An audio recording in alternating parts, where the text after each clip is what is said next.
Hello everyone. Come on. Hello. So I'm Ben Loyal. Good afternoon. I've learnt a lot today and I just want to summarise what I've learned from each one of the speakers. So from Diane, I learnt about building a stronger value proposition for my business. From Andrew, I learned to move all my property into my wife's name, myself, in case the company doesn't do well. From Lynn, who's left already, but from Lynn, I think I'm going to outsource my subtitling in my videos. It just takes me too long and I can use that time for something else.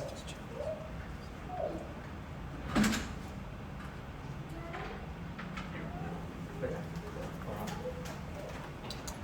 And I'm taking Mark's advice. I've actually got a behind the scenes filming of myself going on there.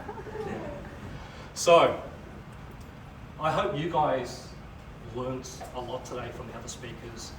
I've been agonizing for weeks now about how I'm going to approach this presentation because it's 45 minutes, which is a weird sort of time frame. You can sort of show and not teach everything you want to teach. So here's kind of like what I went through in my head. Often there's presentations that remind you that you should restart certain things in your business and do those things. And so there's a remind aspect. Or you might have looked at some presentations today and it's reassured you that you should keep doing what you're doing. Whether it be remind or reassure, I think today's speakers have helped you reach new levels of knowledge and execution through blueprints and tools and hacks and tips. And so if you can reach higher in execution, then you can reach better outcomes in your business.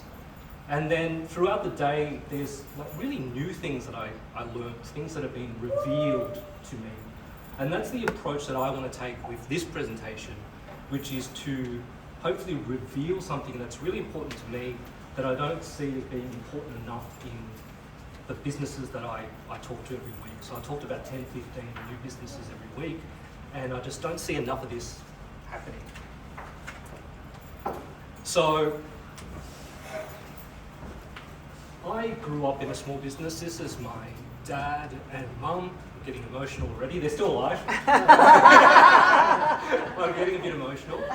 So I grew up in a small business that was struggling, and I had the intention, my brother and I had the intention to try to help their business. And unfortunately, as teenagers, we had no skills, we had no knowledge, we had no experience, we had no connections, we had no money, we had nothing. And fast forward to today, we've got all of those things and we still have the intention to help small business. And they are my why. And when I see you guys, I don't see you. When I visit businesses, I don't see you. I see them. And I want to help them and I want to help you. And so if I could travel back through time with everything I know how to do now and my resources, then I know they wouldn't have struggled. And we can't do that. There's no time machine, but I can do what I do now. And that's where the passion lies for Yes Loyal. So let's make sure we're on the same page here. So this is my topic for today, grow business through loyalty. So grow to make bigger and better over time. The business, I have some definitions of business that I really love. So the first one is a business is to create and retain customers. There's a lot of us that struggle so much with creating and getting customers, we forget the retain bit. So that's often the missing bit, the retention. The other definition I really love about business is it's about having a meaningful vision that you're trying to deliver, and hopefully somewhere along the way you make a profit. So meaningful vision towards a profit. And loyalty, I'll give a business definition later, but I don't think I need to define loyalty. Like I look across the room here, collectively I don't know you guys for a long time, but to many of you I have a fierce loyalty, and I know that there's an increasing amount of loyalty amongst you guys to me. But if you guys look around you and you're probably seated in close proximity to certain people, you are loyal to them and they are loyal to you. And you know how much value lies in loyalty and loyal friends. And I don't think enough people see that in business. So today I want to share a big idea, and I've had a few iterations of this presentation. And this is the one that made it to the final cut.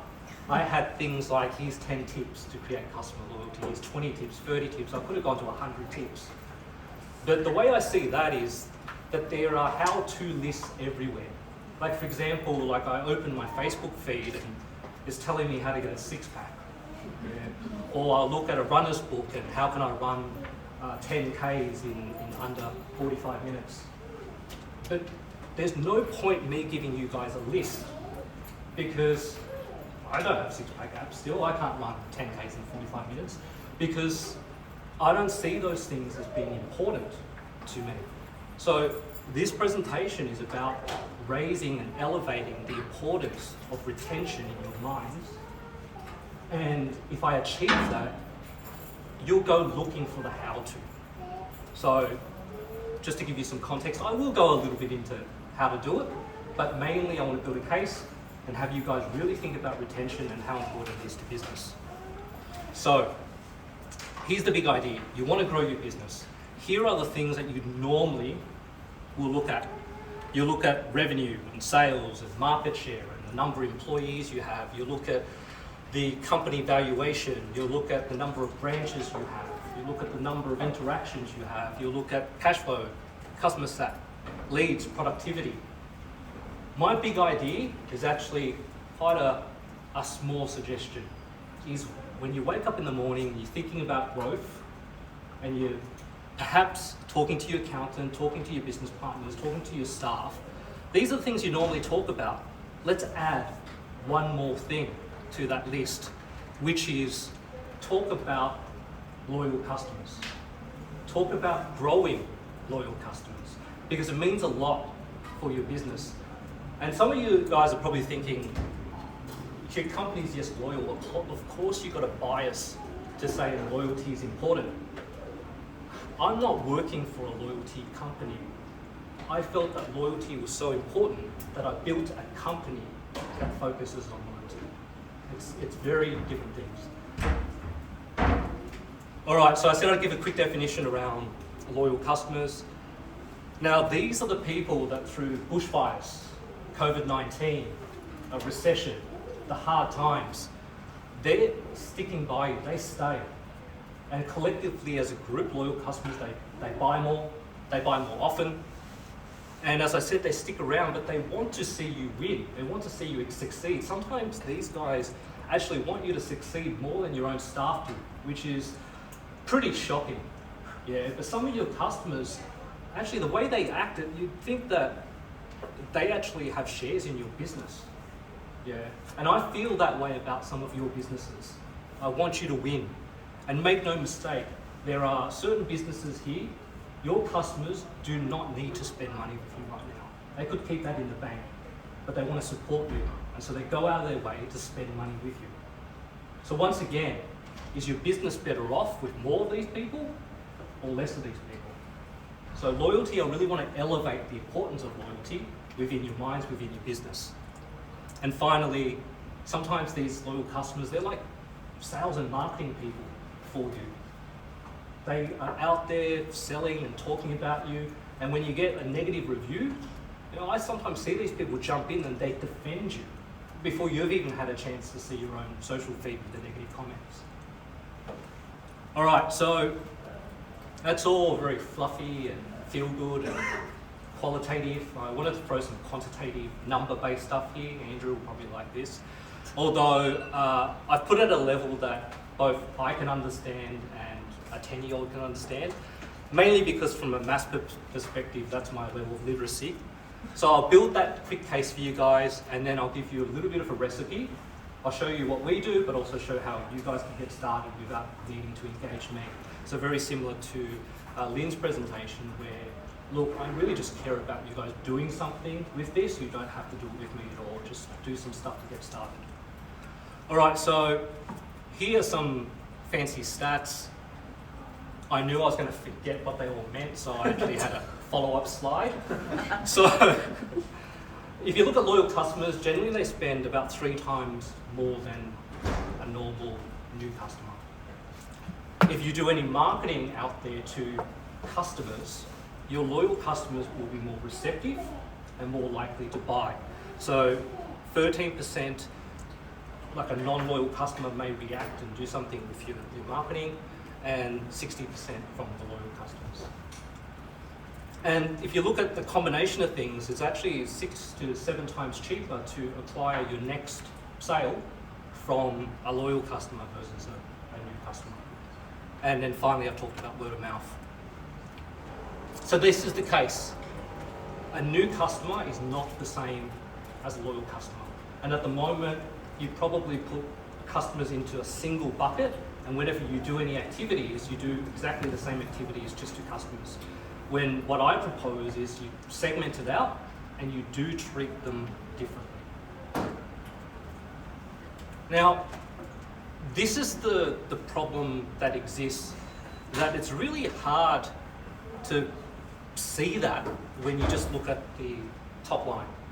Because someone that hands you $100, whether it be a new customer or $100 from a loyal customer, it looks like $100. $100 looks like $100. Yeah. But if you look at marketing and sales costs, now I'll pick a couple of easy industries. If you look at food and restaurants, they're paying 30% to delivery companies, delivery platforms like Uber Eats. Anyone that's on Groupon, Scoopon, Deal of the Day, Catch of the Day, all those sites, you're paying 30% just to acquire that customer, and often they don't even come back. And often they're not the type of customer that you want, because as soon as someone else has a deal, they're just off somewhere else. Yeah. Now, you need new customers. I'm not saying don't get new customers. What I'm saying is that you need to do more around building loyal customers and keeping them. And often to get your next sale, and these guys want to buy, they're finding any excuse to buy from you. It's going to cost you less in marketing and sales costs to get this loyal customer. And so that line item, that column is not the same. And I don't know your cost of goods sold, but really what I'm talking about is you're making $25 more profit from a loyal customer than a non-loyal customer. And this is not articulating that you're ripping the customer off. In fact, you're ripping them off now because you're doing nothing for often, generally speaking. There's no plan around loyal customers today.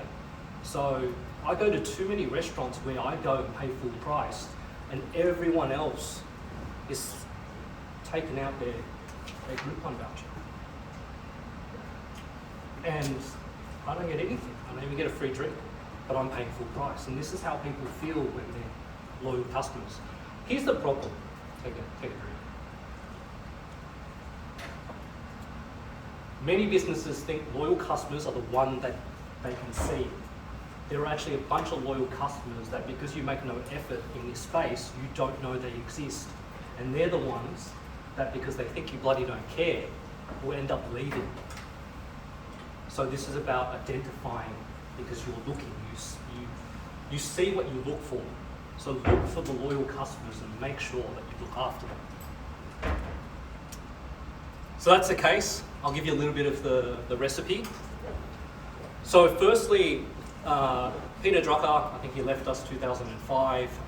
He's written many books, a bit of a management whiz-bang man. And he said if you can't measure it, you can't improve it. First thing to measurement is actually to think about caring about it and then some measurement metrics so you can move the needle on things. Now, this is what we do at Yes Loyal. This is my company. This is a daily report around loyalty and what happens. Now, we never give this to a business owner unless they want to. What this ends up looking like is, hey, here's a bunch of people over here that are loyal to you, you don't even know that they've been buying from you on a frequent basis, and they're slowly going because they don't think you care anymore. So why don't you do something to tell them? Go and give them a hug, give them a kiss, send them something. But if you don't do something soon, they're going to go. And this is no different from any relationship. You've got a girlfriend, boyfriend, girlfriend, boyfriend, boyfriend, as my kids would put it. If you don't show them the love, it doesn't matter any relationship, soon enough people will go if you don't care. A business relationship is the same as a personal relationship. You need to show you care. You need to invest in it. Now, this is how you can get started for free, and these are the things you should start looking at and measuring. And it may not be a really easy thing to do, so I didn't have anything to put into the show bag because what I wanted to give you guys is something quite virtual, which is I'm actually going to have 12 weeks worth of content which is on the back of this presentation that will show people how to do some of this stuff without ever needing to engage me on my services. So that's what I wanted to give you guys, and that's why I'm not going to cover too much about the how-tos here, because I'll give that to you over the next 12 weeks. So measure the number of loyal customers, measure what they spend, look at what they spend versus a non-loyal customer, so it's easier to make business decisions. Look at the frequency of loyal customers and how often they come back versus non-loyal customers.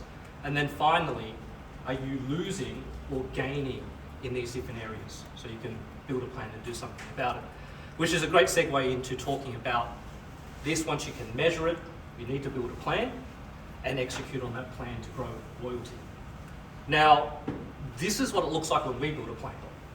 So you don't need to do this, it's just an example of what we do at Yes Loyal. We help you build a plan around retention, we help you build a plan around building loyalty and having a better business. Now, this is how you guys can get started. It's very high level, but I'll go through it very quickly. Diane talked about value proposition. Diane talked about the promise that you market out to customers. You can't market that promise and not do it. You need to deliver your promise. It sounds simple, but if every business knew that they had to deliver their promise, everyone would be 5 stars online. Why they're 1-star businesses, 2-star businesses, and that's because they've set an expectation with the customer and they haven't delivered it and the customer's not happy. So you've got to deliver on your promise, and it's not just good enough anymore to be better. Hopefully you can be better and different, and then you have a sustainable advantage. Now, you can't just deliver your promise, you've got to do it the way the customers want it. And I'll give you a very simple example. So let's say I promise to contact Di next week. That's my promise to Di. I'll contact you next week. Now, I could fulfill that promise and tick off deliver your promise, but every one of you, including Di, has a preferred method of contact. Is it WhatsApp? Is it SMS? Is it email? Is it face-to-face? Is it telephone? Is it snail mail? If you understand how someone wants their promise delivered, it makes a huge impact to going, wow, they care enough to do it in the way and deliver it the way I want it. What's your preference, by the way, Di? Anything? Just contact me? Contact me. As long as you contact me and get in communication, that's important. And then finally, SHIT happens in your business, and those all no moments happen, and you just got to be, not be a DH. You can work out what that stands for, and you've got to do what's right in the business.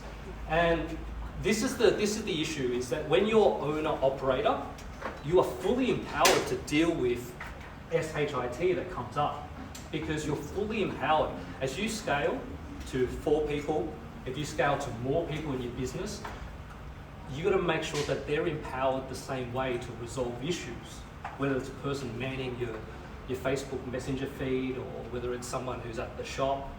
They've got to be able to resolve issues, because you don't have that many chances with customers. But if you get it right when things are not good, it builds loyalty.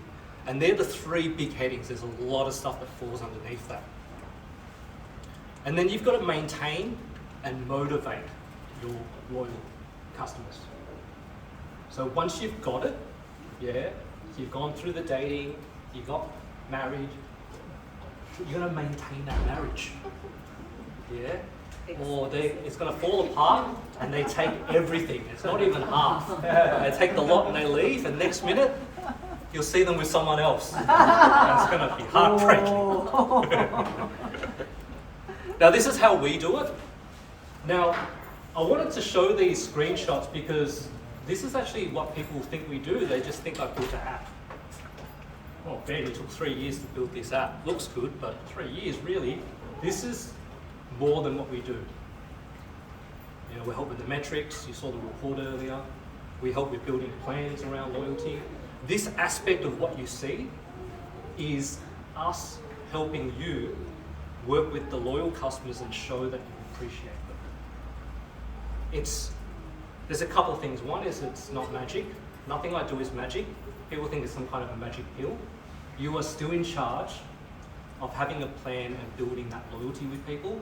This is just a tool that can help you do that. And the bigger you get, the easier it gets when you have technology. And I think it was Lynn that said that, hey, there's people in technology and you've got to make sure that you don't lean too heavy on tech and stop being people. People buy from people, as we all know. Now, tips to start for free. Just think about this. There's a lot of businesses that do this already, that they do know who the loyal customers are and they reward them. But you guys will all get bigger. And as you get bigger, it becomes harder to know who the loyal customers are and to actually do something at scale to reward them. And that's when you lean into technology. But this next point is the simplest thing you can do. Is just say thank you. Tell loyal customers they are important to you. So with that, actually it's not my close yet, but thank you to each one of you for staying after Mark's session. And there's no alcohol to keep you here beyond my session. So thank you for sitting in. Thank you for the people on Zoom. I really appreciate you guys. And how you just felt, make more of your customers feel that way. It's just a simple thank you for coming back and buying from you. So, what now? You can do nothing. It's an option, yeah. Or you could start cooking. Now, top left is how some people feel when you say, hey, start cooking. That's how I feel on the top right when someone says, hey, you need to sort your dinner out yourself tonight, and all I can muster up is some peanut butter and sandwich. Now, if you're the guy or girl on the bottom right, then yes, loyal, Ben loyal. We can cook for you. Yeah, you can get takeout from us or come to our restaurant and we can do it all for you. Have you trademarked that? That's Yes, loyal is trademark, but Ben loyal is not. All right, so just this is the team. So I'm the guy that takes all the credit. Yeah, that's my job, and it's often is because I'm quite active on social, and I can do a much better job. I've got to talk to Mark afterwards. Is these people do not get recognised. These are the people in my team. My brother Hogan, Michael, Hannah, Jenna, Arthur, Dimitri, Irina, Ivan, Konstantin, Pepe, Pavel, and we're looking for more people to join the team. This is Yes Loyal, and boy, do we know how to cook, yeah, if you need something. So, we're people, we're tech, it's about simplicity, with power, we can start quick, zero business disruption, and who did that? Oh. And we're finished. Whoa!